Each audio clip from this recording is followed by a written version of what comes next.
Good evening, everyone. We're into a brand new week, the portion of Emor. We're also surrounded by a couple of Jewish festivals, including Lag BaOmer, which we are working very hard at the Great Park to create an environment for the whole community, community-wide participation, bonfires, kids' rides.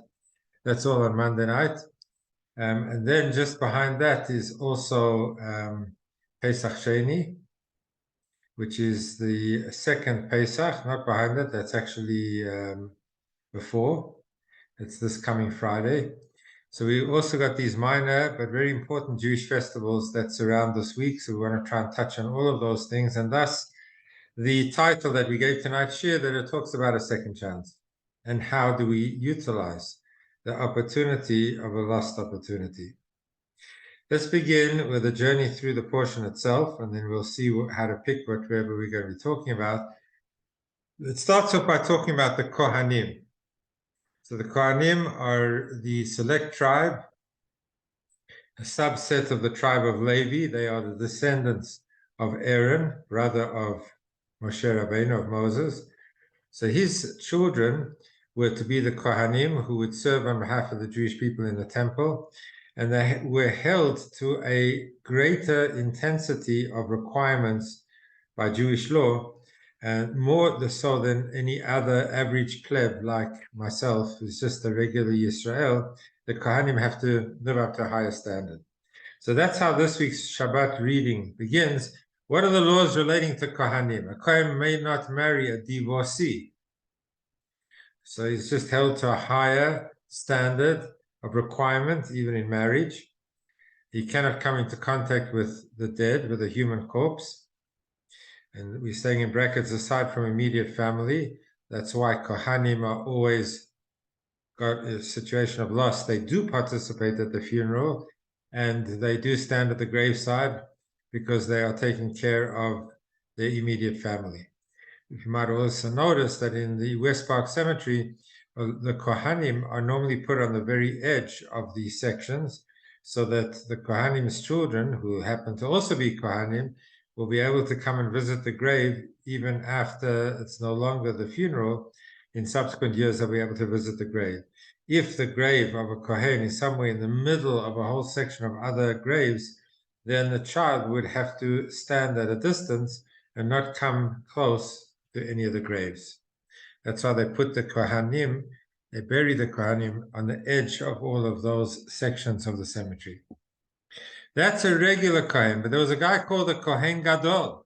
The Kohen Gadol was selected from the whole family of Kohanim, and he had additional duties. Recently, we had the portion that spoke about the different clothing that were worn by the Kohanim and then the Kohen Gadol. Basically, that all Kohanim wore 4 required garments: a pants, tunic, a hat, and a belt.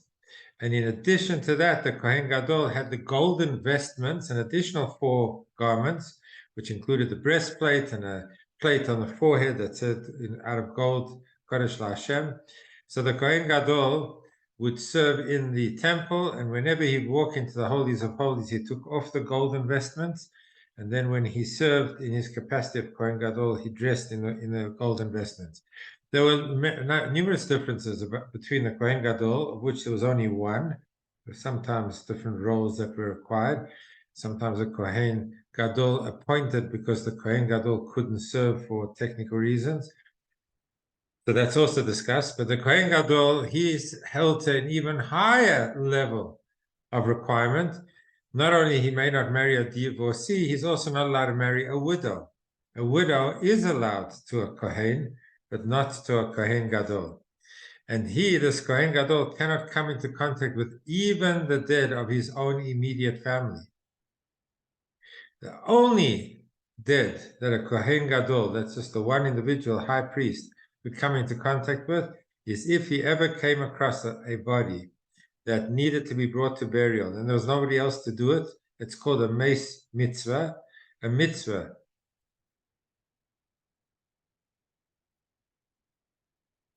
oh my goodness.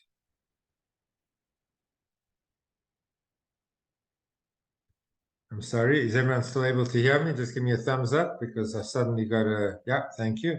So if there's a mate mitzvah, which means that suddenly he comes across a body in the field that has nobody to take care of it, everyone has to be brought to burial if they've passed away. And the mitzvah of burying is so important that even though the high priest cannot come into contact with the dead, even of his own personal family, if God forbid it was a parent or an immediate relative, but a Jew who he doesn't even know, if it's a situation that that person has nobody else to bring him to burial, that mate mitzvah would even be done by a high priest. Then it speaks about physical deformities, ritual impurity, which preclude a Kohen from service. The Gemara speaks about any kind of physical deformity or even ink and stain on his hands that would attract the attention of anybody. Look at the Kohen, it would be a distraction from what is actually happening, that the blessing is coming forth or that the service is taking place in the temple. So that is required. And then it speaks about teruma. Teruma was a part of every farmer's produce that had to be given, the first, either 40th or 50th or 60th. It was left in the hands of the farmer to decide how much he wanted to give. There wasn't a whole tithe, a tenth that was given to the Levi, but prior to giving to the tenth to the Levi, he would take off a certain amount, 50th or 60th or 40th, and he would give it to the Kohen. That was called teruma. Teruma comes from the word ram, which means to lift up. It was sacred food. The Kohen could eat it, but also immediate dependents. His wife, even though she might not have been born a Koheness, her father was not a Kohen, but as a wife of a Kohen, she would also be able to eat of this truma in the house of her husband, who is a Kohen. Then it speaks about animals with the physical deficiencies, which were also precluded from being brought as a sacrifice. It has to be tamim, it has to be complete and absolute. Then it speaks about an animal cannot be brought for sacrifice less than 8 days old. Interesting, the parallels between the laws that relate to human beings and the laws that relate to lahavdil, the animals, because the 8th day also is a significant date in the life of a boy. He's brought to a bris. We don't do it before he's 8 days old. We don't bring an animal as a sacrifice if the animal is not at least 8 days old.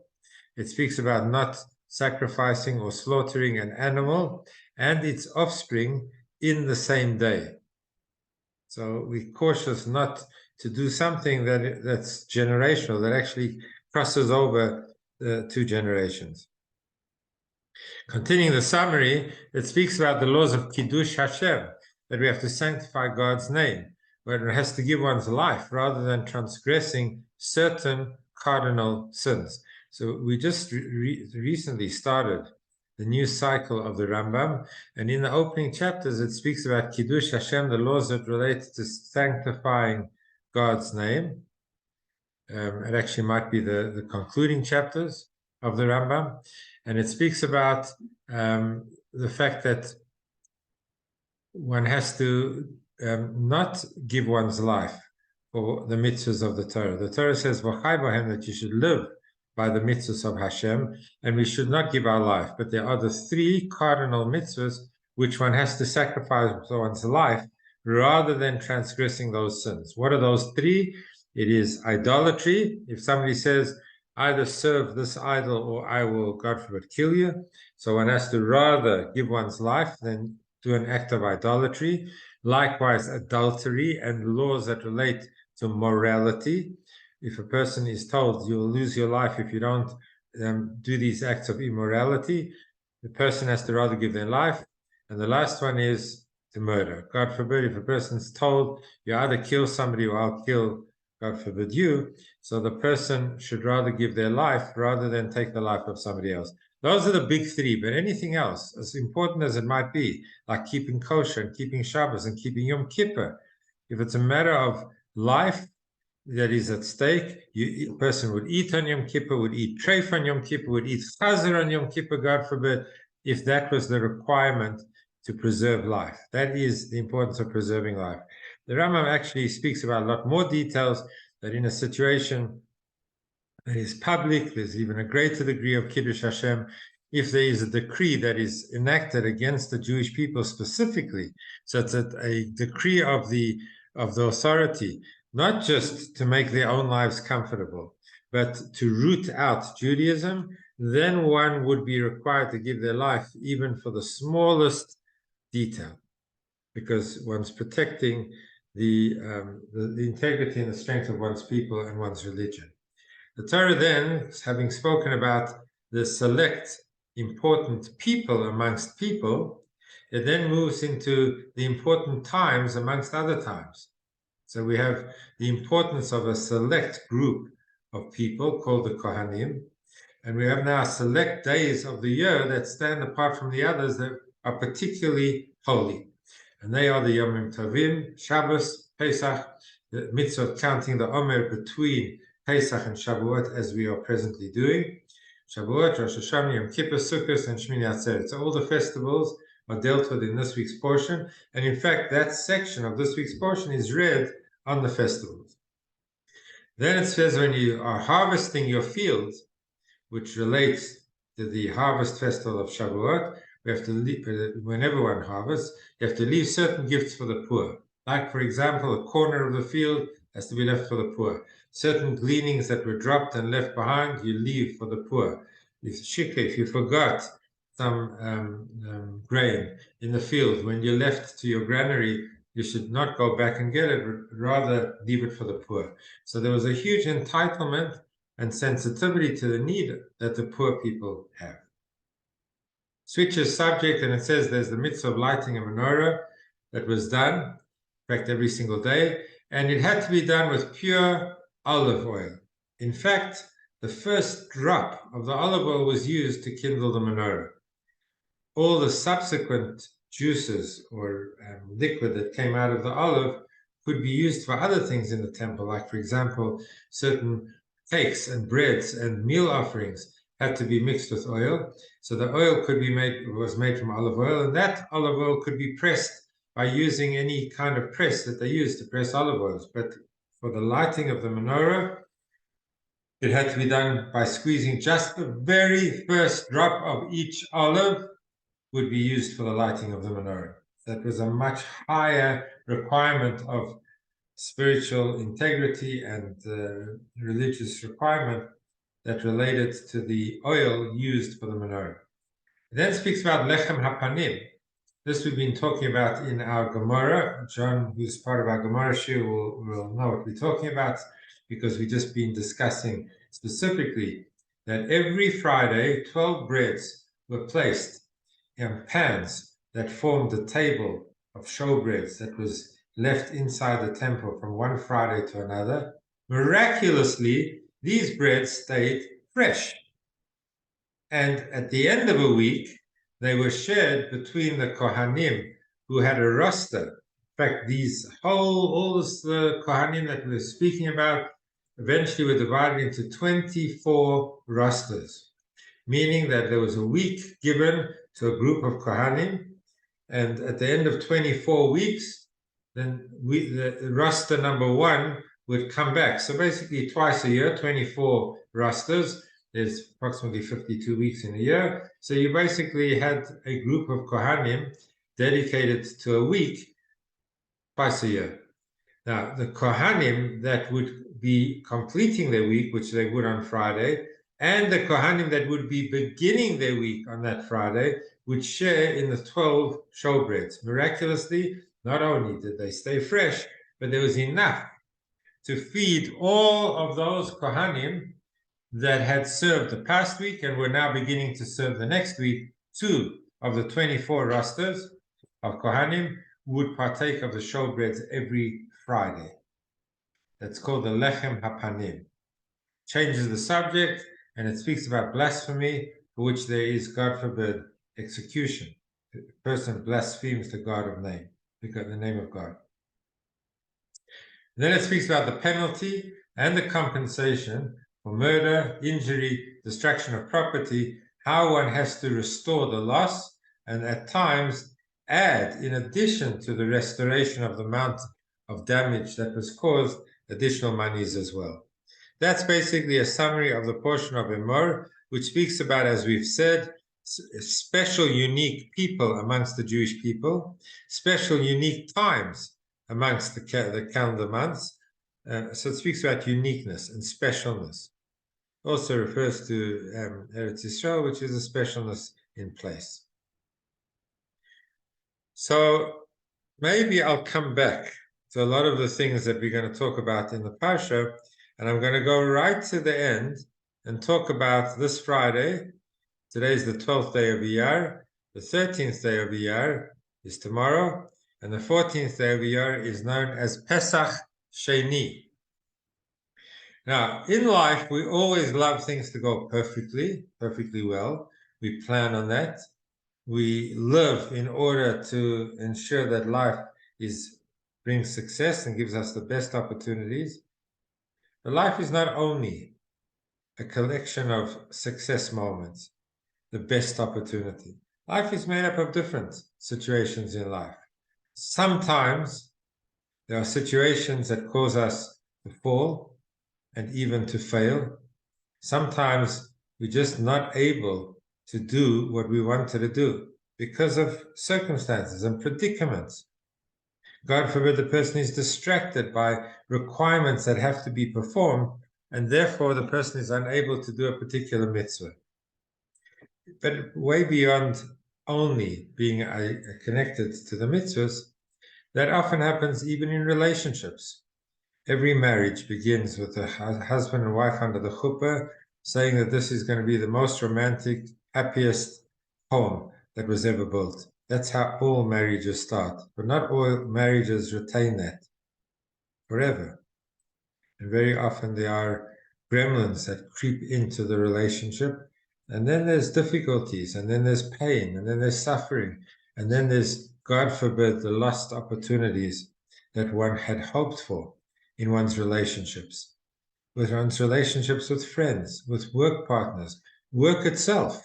We'd love every day to be a perfect, successful day, but some days are not, because we are having to take care of things that we never knew and thought that we would have to take care of, and we don't have the time, or we don't have the headspace, or we're dealing with so many pressures that we can't do the things that we want to do. Those are the lost opportunities. And the story of Pesach Sheni tells us about a group of people that heard Hashem telling Moshe Rabbeinu repeating to the Jewish people 1 year after they left Egypt. So we're talking about the first anniversary of Pesach. And Hashem turned to the Jewish people and he said, I want you to bring the Paschal offering just like you brought it when you were leaving Egypt. This is a year later. I want you to celebrate the fact that you're emancipated, that you're free, that you are a people that are now being taken to receive the Torah. You have a purpose, you have a mission.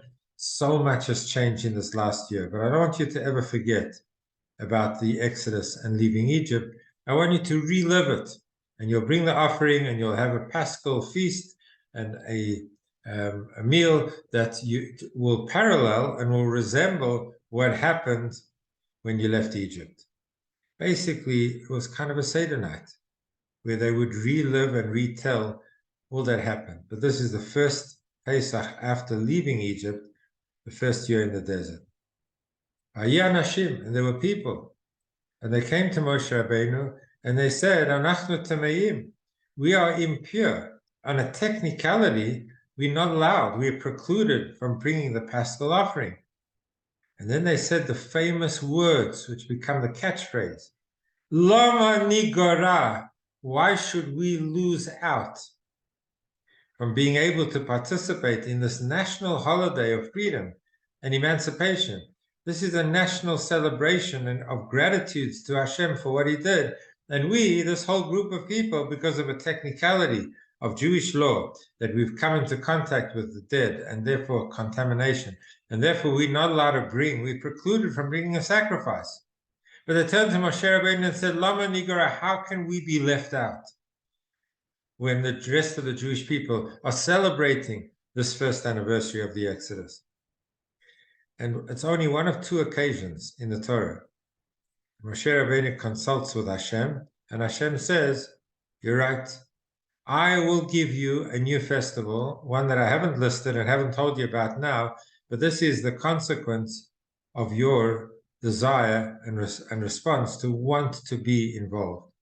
And Hashem says that for all of those people that are distant, far away, for whatever reason, were unable to bring the Korban Pesach in its time, on the date of Pesach, 1 year after we left Egypt, they will therefore dedicate a month later, not on the 14th of Nisan, because they could not bring it then, but on the 14th of Iyar, which happens to be this coming Friday, they will do it then. They will have an opportunity to be part of the experience of reliving the Exodus and celebrating their freedom 1 month later. That's the law that's presented this Shabbos. That's the law that we celebrate on this coming Friday before Shabbos, called Pesach Sheni. And the Frierdiker Rebbe, the Lubavitcher Rebbe, Rabbi Yosef Yitzchak, said that this has a beautiful message about life in general. And that is that there is a second chance. And this should be symbolic of always embracing the opportunity of a second chance. In fact, sometimes we have such an opportunity when we are confronting a lost opportunity. How do we deal with it? How do we respond? I told the story because it actually happened with somebody of our shul who's since passed away, but he was involved in quite a serious accident. He was cycling many years ago, and when he was met by the rabbi in the hospital, he said, "It's not fair." He said the words, "Why does this happen to me?" That's what he said. And the rabbi immediately thought, why does this happen to me? He's obviously thinking, why did I have to go through this pain of an accident? And why am I having to go through all of the trauma of an accident? I'm a good person. I'm trying to do the right thing. And why did this happen to me? And this guy from our shul, since passed away, said to the rabbi, no. I'm not asking why me. Why did I go through the trouble and the pain of having an accident? I didn't deserve to have an accident. I'm asking you, why me? Why was I chosen to survive? I know what could have happened to me. Why me? Why did Hashem decide to wrap me up in cotton wool and ensure that I would survive? Why me? There's two different kinds of ways that people say, why me? It's not fair. So, and most times not fair why I don't have what I want. Yeah, the people came forward to Moshe Rabbeinu and said, in a sense, it's not fair that we are precluded from doing this mitzvah and celebrating with the Jewish people because of a technicality that we were impure and therefore could not participate the first time around. So the Frierdiker Rebbe says that this mitzvah of Pesach Sheni, which is this coming Friday, is so symbolic in life in general of the fact that God always wants us and affords us the opportunity of having a second chance. We're not stuck when things go wrong. And the depth of the second chance is that it was elicited by the people. When does a second chance really work? Not when Hashem comes along and says, okay, you didn't do it the first time, I'll give you another chance to do it. The fact that it came, it was elicited by the desire, the deep desire, the pain of their hearts, saying, we don't want to be left out of the experience that our whole Jewish community is going through. Please give us the opportunity. The fact that they beseeched, asked Moshe Rabbeinu, and cried out from their hearts to say, we also want to be involved, that's the recipe of having a good second chance. When something goes wrong, and we simply say, well, what could I do? I'm the victim, this is what happened, I couldn't do it, so too bad. So I won't have to get involved. If that's the attitude, then the second chance doesn't really come. The second chance is born out of how we react to the fact that we lost the first chance. If it bothers us to the core, if it's something that we desire so deeply, if this is what our life depends on, to be part of the experience of Am Yisrael, if that's the extent of our need and desire, and we communicate from our hearts, Lama Nigara, why should we lose out? We want to be involved. We want to be part of the Jewish experience. That's the key. That's the key to a second chance. And a second chance means not only that whatever you thought the first time would happen, well, you'll have a second chance to do it. Because sometimes we know in life we do lose things and they don't come around the second time. The guy had a bundle of money and he lost it. Or the guy had a business and he lost the business. So not always is there a second chance. Sometimes what we lost was a loved one. So you can't say, well, there's a second chance of having that loved one. There isn't. The person is gone. So the second chance is not only to replicate whatever we had. Second chance means, am I going to remain a victim of what happened to me forever eternal, or am I going to pick myself up and take the broken pieces of fragments of my loss that I endured and turn them into the means by which I grow? Second chance doesn't necessarily mean that you're going to have exactly what you thought you were going to have, because sometimes life doesn't give you a second chance. You missed the plane. Yeah, well, maybe then there's another plane. Sometimes we miss things in life that don't come back. I said, the loss of a loved one. Then the second chance isn't necessarily to say, well, you can recreate exactly what you had, but you can create something from what you lost. That you can do. And we should look at life with that sense of Loma Nigara. I don't want to be a victim for the rest of my life. I don't want to be defined by the fact that I suffered the pain and I'm unable because of what happened to me. There is a second chance of waking up a morning and saying, I'm going to rebuild. I'm going to make something happen. I mention my father so often, as everyone in this shir knows, and I keep mentioning that Baruch Hashem, we've just completed a biography of my father in Hebrew from all the documents that were pieced together. It's quite a thick book and it's on sale in Israel and it's presently being translated and will one day, please God, soon be published and printed in English. But I think of my father, I think of the second chance. My father had lost all of his family in Russia to the Bolsheviks. He lost all of his family in Latvia to the Germans in December 1941. He had one person left in his life, and that was the woman he was married to. And she was ill, and she needed to be in a dry and warm climate. And in Sweden, where he was, it wasn't dry and it wasn't warm. Warm baths was dry and warm, so he moved to warm baths. And 6 months later, she passed away. And that was the end, the last love person who was part of his life that existed in the world. He'd lost the last person. And he picked himself up, and 2 years later, he met my mother.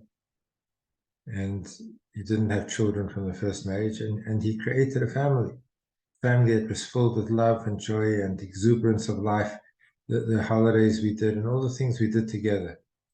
He was the example to me, this resonating voice in my ear, that there's a second chance.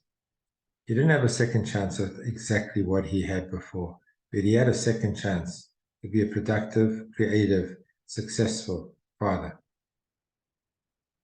And the second chance means in whatever way we're able to say, this is my lot, these are my pieces of whatever is not or has not worked, but I have a second chance of making my life meaningful.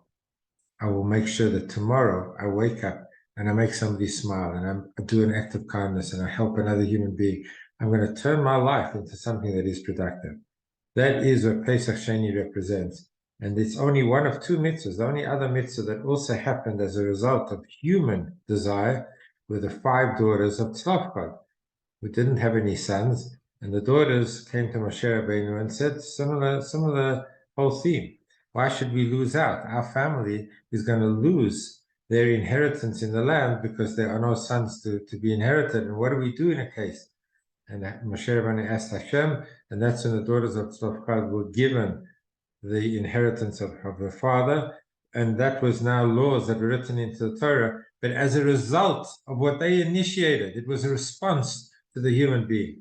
When human beings are active in trying to achieve their dreams, even when things go wrong and the chips are down and there's failing and falling and lost opportunities, when human beings are passionate about rebuilding, Hashem opens up new avenues and new pipelines new opportunities. The opportunity that is there in the lost opportunity has to have the human ingredient of passion to make it happen. And that's our belief. Our belief in Hashem is not just a passive belief. I believe that Hashem will take care of me, as important as that is. We have much more than that. We have a capacity to actively create the influence that comes from Hashem, because Hashem empowered us to do that. Often we've used the terminology, da ma'ala ma'ala mimach. We should know what is above us, which is an important way of remembering that there's a force and a power bigger than us. Da ma'ala ma'ala, know what is higher than you. But the Hasidic translation of that is da ma'ala ma'ala, know that which is above, mimach, is from you. You have a capacity to impact on what Hashem will do and bring to the world. So everything is a belief in Hashem, but it's not just a passive belief. If we actively take a bull by the horns and say we want to be involved, if we're passionate about rebuilding, Hashem gives us opportunities to make that happen. That is the story of Pesach Sheni. Once we're talking about the minor festivals, I'm just going to talk a few words about Lag BaOmer, which is on Monday night. We're going to start early with the little kids at 4:30 in the afternoon, and there's going to be all kinds of special activities for the kids. And then at 6 o'clock in the forest of the Great Park, we're going to light a major bonfire, and we'll have a rally with the children, and there'll be prizes, and there'll be the starting of music. In this period of Sphira where we don't have music, there will be the celebration of Lag BaOmer. So if you're able to, bring yourself and pick a bonfire and sit around and listen to the music and enjoy.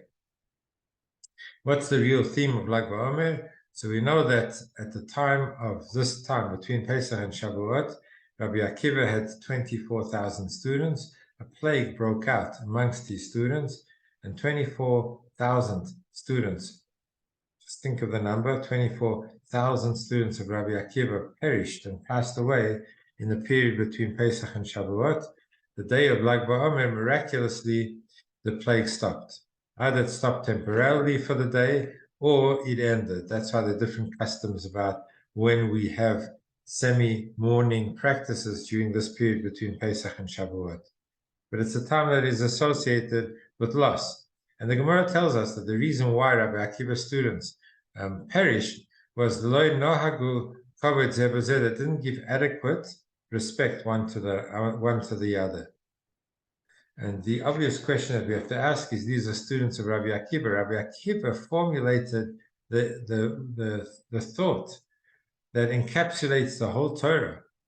The general rule of the Torah is V'ahavta l'reacha kamocha. You shall love your neighbor as yourself.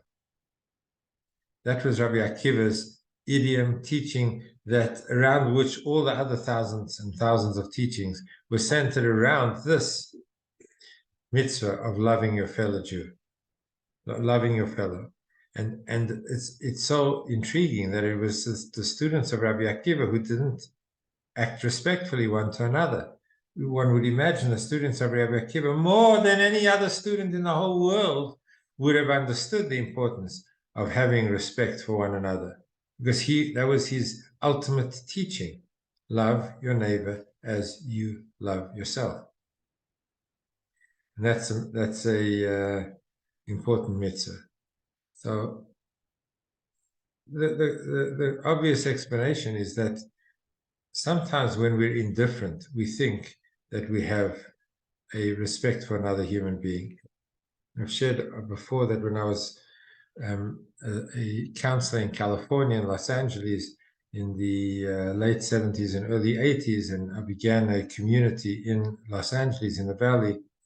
So I remember going to visit my sister. At that time I was living in Venice, and there's a certain boardwalk along the Venice beachfront where everything and anything goes. There are people skating, and there are people jumping, riding, shouting. There's people on soapboxes lecturing and giving drushes, and people with long hair and with short hair, and people, there's anything and everything goes.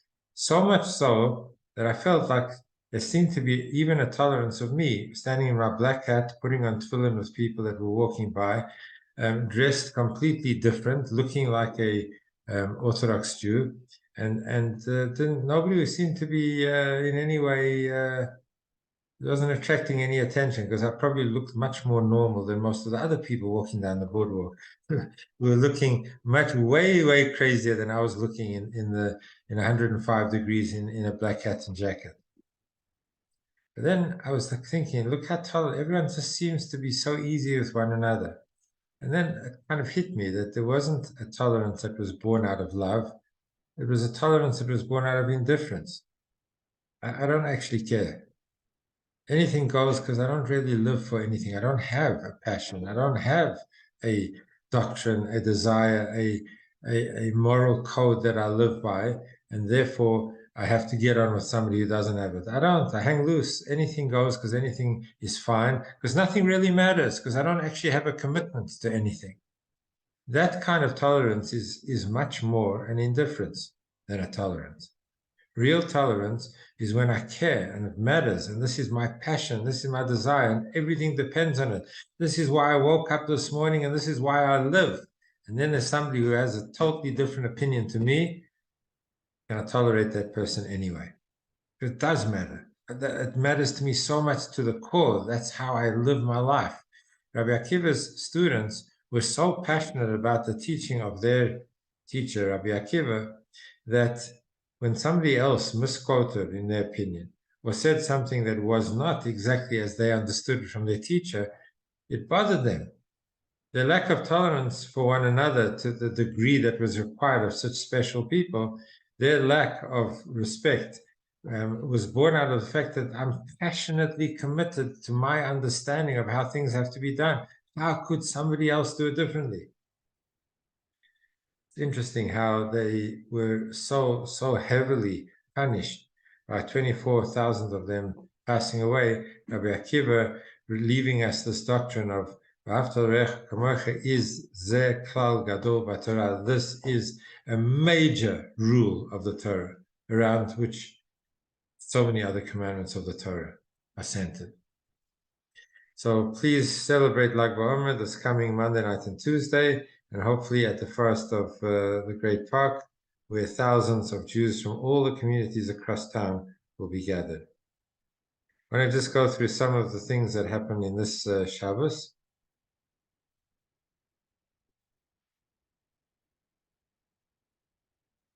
We discussed that already. We spoke about holiness in time, place, and person. I want to just share a few thoughts about the Maharal, who is a great Kabbalist and a person who taught the spiritual dimensions of the Torah, who lived in Prague, and left so much powerful thought, depth of thought, relating to how Hashem's world has a purpose and has a meaning, and insight into the commandments of the Torah. So one of the things he speaks about is that the cycles of the festivals actually parallel spiritual strengths. And the strengths are very similar to what the festivals mean on a very physical level. In Israel, you have some kibbutzim, which are not religious at all. They still keep the festivals of Pesach, Shavuot, and Sukkot, but they keep it in the parallel significance of nature, of the cycles of nature. Pesach is the time of the spring, the opportunity of the winter is over, now it's a brand new spring, and therefore there's a time to plant and a time to do all the things that happen around Pesach time. Shavuot is the time of harvesting, and Sukkot is the time of the ingathering of all that one harvested and left in the field to dry. It was brought into the granaries on Sukkot. So when the Torah tells us that there are three festivals, there's Pesach, there's Shavuot, and there's Sukkot, it gives us a very natural, physical reason to celebrate the festival. The spring of Pesach, that's the time when you're planting. The farmer is rejoicing in the opportunity of a brand new season of warmth and planting. Things are going to grow. And Shavuot, harvesting what you planted and being able to celebrate the wealth that was created. And Sukkot, finally, to bring it into the granaries. And the Maharal points out that parallel to these physical conditions in the world that are reasons to celebrate the spring, the harvest, and the ingathering of one's grain into the storage places, is that there's also the religious side of these festivals. Pesach is when we were redeemed, and therefore we celebrate redemption. And Shavuot is when we celebrate the receiving of the Torah. And Sukkot is the time that we have Zman Simchatenu, the time of the ultimate joy. After Rosh Hashanah Yom Kippur, we have joy. So there seem to be two tracks. And as I was saying, there's some kibbutzim in Israel that don't have a religious angle on the festivals, but they keep the festivals because of the physical form, because it's a time that they're planting, because it's a time that they're harvesting, or the time that they're bringing in the wealth of their produce into their homes. So there is a celebration of the festivals on a very physical level. And then there's a celebration of the festivals because of coming out of Egypt and being redeemed, and God taking us as a people, and acknowledging Hashem's miracles and the Paschal offering. And then you have Shavuot because of the time that the Torah was given, and the Ten Commandments, and you have the celebration of standing at Sinai, which is a very deeply spiritual experience, and then the joy that comes at the end of Rosh Hashanah and Yom Kippur. The Maharal says the two actually have very, very strong ties, parallels. What happens in our physical world and what happens in our spiritual world, they're actually very much connected. They mirror one another. They should be working in a way that they synchronize with one another.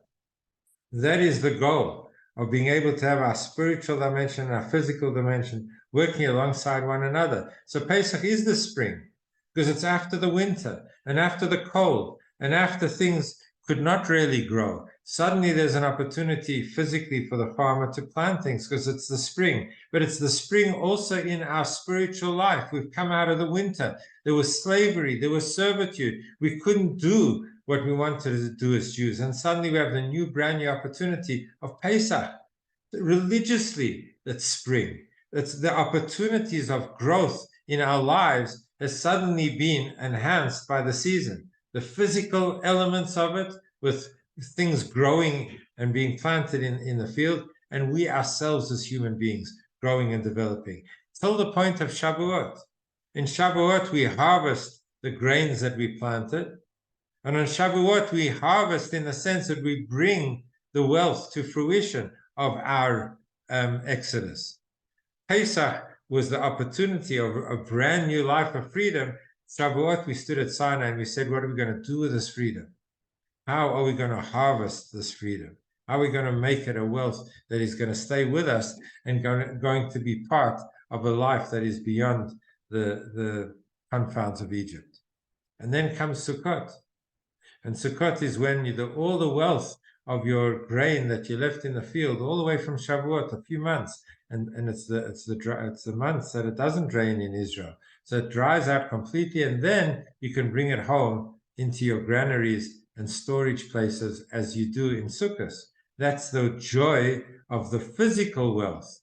But then, parallel to that is the joy of our spiritual wealth. Sukkot is the time that we bring it home.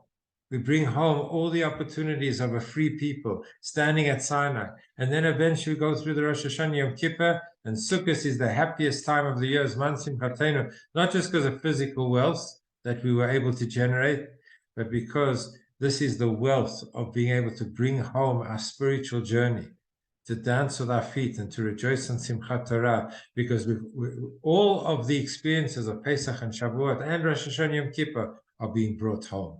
So bringing the grain home to your granary and bringing the spiritual potential of life home to life, to your real life, to the way you conduct your life, and the joy that brings to your world. So there's a parallel between the spiritual dimensions of all the festivals and the physical dimension. What's also interesting is the difference between Shabbos. Maybe we have to end at this point because it's 8 o'clock. Shabbos is stipulated by Hashem. Every single week at the end of 6 days, the 7th day is Shabbos, and that's the celebration of Shabbos. But the festivals have to be announced by the Jewish people. In fact, it was the first mitzvah we got in the portion of Bo. Just a few weeks ago, when we were about to leave Egypt, we had the instruction to count time, to stipulate Rosh Chodesh and to count time, and to thereby be able to know when Yom Tov falls. So Yom Tov is stipulated by the Jewish people. Shabbos is stipulated by Hashem. The only way we know when Yom Tov is not because of an automatic cycle. We have to know when the Beth Din proclaimed Rosh Chodesh, which will either be at the end of 29 days of the previous month or at the end of 30 days of the previous month, because a lunar cycle is 29 and a half days. So we alternate. 1 month is 29 days and one next month is 30 days. That covers for the 29 and a half day cycle of a Jewish month. So the stipulation of whether it's 1 day Rosh Chodesh or 2 days Rosh Chodesh has a bearing on when the Jewish festival is going to fall. Is today the 14th of the month or the 15th of the month? So the Jewish people proclaim the festivals and Hashem proclaims Shabbos. Shabbos happens whatever. That doesn't depend on us proclaiming. Okay, we've spoken about the cycles of nature and the cycles of the natural world, of the spiritual world. Thank you. Let's not let opportunities pass us by. When there's a lost opportunity, there's an opportunity. And let's capitalize on every single day of our life to make sure that if we've fallen and if we've failed, we have a tomorrow that is filled with new opportunity. Hashem's waiting for us to desire it enough, and He'll give us the opportunity for that to happen. Thank you so much for joining. Great to have you with us at the shir. I'll load it up, please God, onto the YouTube, and I'll send it out so anyone who wasn't listening now will have a chance to listen at some point. God bless. Have a beautiful Shabbos. Thank you, Rabbi. Thank you, Rabbi. Good evening. Thank you.